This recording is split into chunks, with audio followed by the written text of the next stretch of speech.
বন্ধুরা, সংসারের সংকীর্তন সিরিয়ালের আজকের রিভিউ। চাঁদকে কোথাও খুঁজে পাওয়া যাচ্ছে না। এদিকে আভা কান্নাকাটি করছে আর বলছে, চাঁদ তুই বছর বছর ফেল কর, তোকে আমি আর বকাঝকা করব না, কিন্তু তুই বাড়িতে ফিরে আয়। তখন বংশী বলছে, আভা তোমার প্রতিশ্রুতি তো চাঁদ শুনতে পাচ্ছে না, কি করে তাকে খুঁজবে সেটা খুঁজে বার করো। শান্তি তখন বলছে, মদনদা পাড়ায় যে চাঁদের বন্ধুগুলো আছে তাদের বাড়িতে গিয়ে একবার খোঁজ নিতে। তারপর ব্রজ আর মদন চলে যায় চাঁদকে খোঁজার জন্য। কাদম্বরী এদিকে বলছে, হে রাধা মাধব, তুমি কেন এরকম করলে? আমাদের বাড়িতে অধর্ম হয়েছে বলে এই রকম শাস্তি তুমি কেন দিলে? জয়ন্ত তখন বলছে, অধর্ম কোথায় ঘটেছে? শান্তি বলছে, তুমি কি বুঝতে পারছো না? আমি যে নাচ গানগুলো করলাম, অনুষ্ঠান করলাম, সেটা কি অধর্ম বুঝছে? শান্তি তারপর আভাকে বলে যে কান্নাকাটি না করতে, এইটুকু টাইমে চাঁদ কত দূরই বা যাবে। তখন আভা বলে, ও অনেক দূর চলে যেতে পারে, কারণ ও অনেক আগে থেকেই বলতো ও বোম্বে গিয়ে হিরো হবে বড়। ও হয়তো সেখানেই চলে গেছে। শান্তি তারপর কল্যাণীকে বলে যে চাঁদের একটা ছবি তার মোবাইলে পাঠাতে, সে সোশ্যাল মিডিয়াতে পোস্ট করবে, একটা ফোন নাম্বারও দেবে, কেউ খুঁজে পেলে তাকে ফোন করবে। তারপর এদিকে জয়ন্ত, শান্তি আর নন্দ চলে যায় চাঁদকে খোঁজার জন্য। এদিকে ব্রজ আর মদন রাস্তায় চাঁদের ছবি দেখিয়ে সবাইকে জিজ্ঞাসা করছে যে এই ছেলেটিকে কোথাও দেখেছে কিনা। কেউ কিছু বলতে পারছে না। এদিকে স্কুলে এসেছে শান্তি, জয়ন্ত আর নন্দ। স্কুলের ম্যাডামকে জিজ্ঞাসা করছে। স্কুলের ম্যাডাম তখন বলছে যে চন্দ্রবদন প্রত্যেকটা সাবজেক্টে ফেল করেছে, আর আমরা তাকে ঋতু সম্পর্কে রচনা লিখতে বলেছিলাম। সে কি কি লিখেছে আপনাদেরকে পড়ে শোনাচ্ছি। চাঁদ লিখেছে যে ঋতু তার খুব প্রিয় বন্ধু, সে মাঝে মাঝে ঋতুর সাথে ভিডিও কল করে। যখন ঋতু রেগে যায় তখন কাকিমা ঋতুকে আমাদের বাড়িতে নিয়ে আসে, কিন্তু আমার ভয় হয় ঋতু কখনো পরিবর্তন না হয়ে যায়। এটা শুনে নন্দ বলছে, খুব খারাপ লেখেনি। শান্তি তারপর কাগজটা দেখতে চাই। শান্তি দেখে বলছে, হ্যাঁ এটাই তো চাঁদ লিখেছে, তার মধ্যে আবার অর্ধেক বানান ভুল লিখেছে।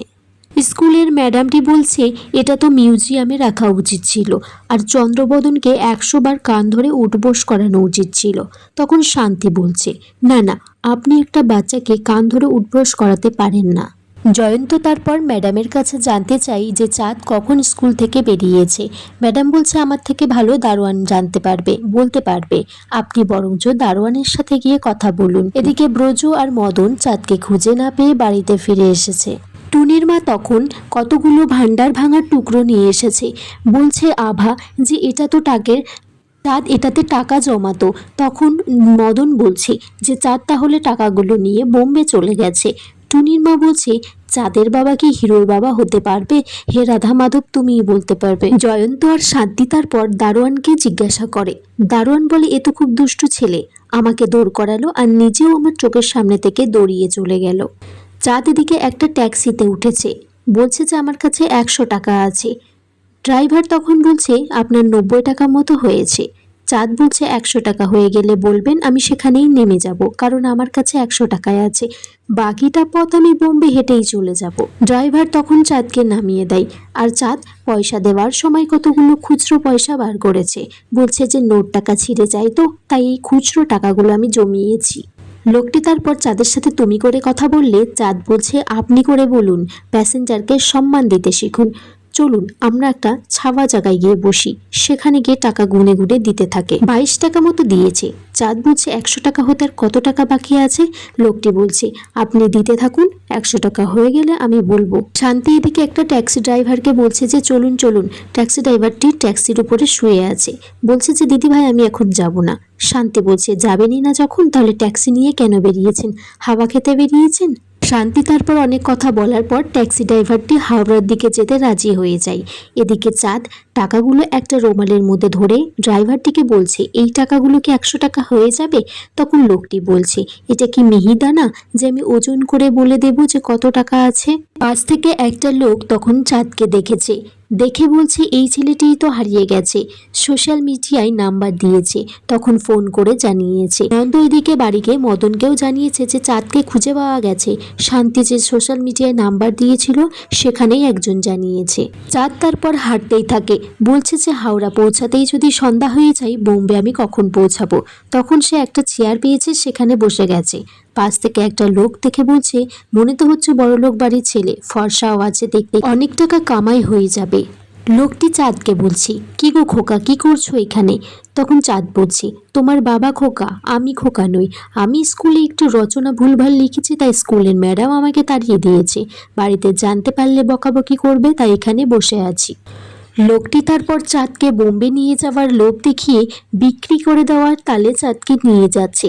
তখন শান্তি এসে চাঁদের হাত ধরে টেনে বলছে লোকটিকে যে, কোথায় নিয়ে যাচ্ছেন এরকম একটা বাচ্চা ছেলেকে? লোকটি বলছে, আমি তো বাড়ি পৌঁছে দিচ্ছিলাম। বলছে, না, আপনি তো বাড়ি পৌঁছে দিচ্ছিলেন না। চাঁদও বলছে, হ্যাঁ, ওই লোকটি তো আমাকে বোম্বে নিয়ে যাবে বলেছে। জয়ন্ত বলছে, আপনাকে পুলিশে দেবো, চলুন আপনি। এদিকে চাঁদকে সবাই কোলে করে তুলে নিয়ে এসেছে বাড়িতে চ্যাংদোলার মতো করে। চাঁদ বলছে, আমি বাড়িতে থাকবো না, আমি বোম্বে যাব, বড় হিরো হতে চাই, আমি পড়াশোনা করব না, পড়াশোনা আমার বিরক্ত লাগে। মদন তারপর চাঁদকে বলছে, তুই পড়বি না, তোর বাপ পড়বে।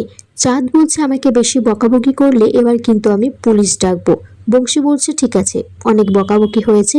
চাঁদ চাইলে আমাদের দোকানে বড় হয়ে বসতেই পারে, কিন্তু চাঁদ, আমাদের দোকানে যারা বসেছে তারা সবাই পরীক্ষায় পাশ করা শিক্ষিত। বংশী তখন বলছে, চাঁদকে তো পড়াশোনা করতেই হবে। তখন বাড়িতে সবাই ঠিক করে চাঁদের জন্য বাংলা আর অঙ্কের জন্য টিচার আনবে। জয়ন্ত বলছে, আমার তো সময় হয় না, না হলে অঙ্কটা আমি দেখিয়ে দিতাম। তখন নন্দ বলছে, অঙ্কটা না হয় বৌদি দেখিয়ে দিক। শান্তি বলছে, ঠিক আছে, কিন্তু বাংলা টিচার কোথায় পাওয়া যাবে? শান্তি তখন মাথায় আসে লাবণ্যর কথা। লাবণ্য তো বাংলা পড়াই, নন্দ বলেছিল। শান্তি বলছে, এটাই সুযোগ লাবণ্যকে এই বাড়িতে আনার জন্য। শান্তি তারপর সবাইকে বলে যে, এই বাড়ি যদি কারোর কোনো অসুবিধা না থাকে তাহলে আমি বরঞ্চ বাংলার টিচারটা আনি। বংশী বলছে, কারোর কোনো অসুবিধা নেই, কিন্তু যে আসবে তার মধ্যে যেন একটা সাংস্কৃতিক ভাব থাকে। আর এখানেই এই পর্বটা শেষ হয়ে যায় বন্ধুরা। তোমরা কমেন্টস করে জানিও কেমন লেগেছে এই পর্বটা।